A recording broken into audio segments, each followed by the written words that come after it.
नमस्कार, स्वागत आहे तुमचे आमच्या चॅनेलमध्ये। आवाज महामुंबईचा, शोध बातमीचा, कौल मनाचा। चला तर मग आमचे चॅनेल शेअर करा, लाईक करा आणि सबस्क्राइब करा। धन्यवाद। खोपोली रेल्वे पटरीखाली तरुणाची आत्महत्या।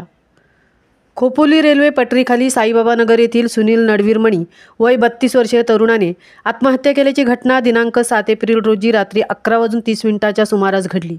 ऑनलाईन रमीच्या नादात कर्जबाजारी झाल्याने आत्महत्या केल्याची प्राथमिक माहिती समोर आली आहे। 32 वर्षीय तरुणाने आपली जीवनयात्रा संपवल्याने साईबाबा नगर येथे शोककळा पसरली आहे।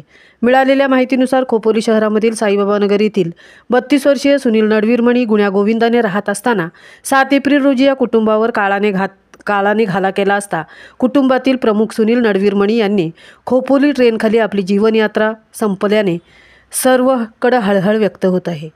तर सुनील नडवीरमणी यांनी 7 एप्रिल रोजी रात्री 11:30 खोपोली ट्रेनखाली जीव देत जगाचा अखेरचा निरोप घेतला। सुनील नडवीरमणी हा तरुण ऑनलाईन रमीच्या नादात कर्जबाजारी झाल्याने आत्महत्या केली असल्याची चर्चा खोपोली शहरात असून औषध आणायला जातो म्हणून घरी आलाच नाही। सुनील नडवीरमणी यांची शोधाशोध केली असता त्यांचा मृतदेह खोपोली रेल्वे स्थानकामध्ये आढळून आला।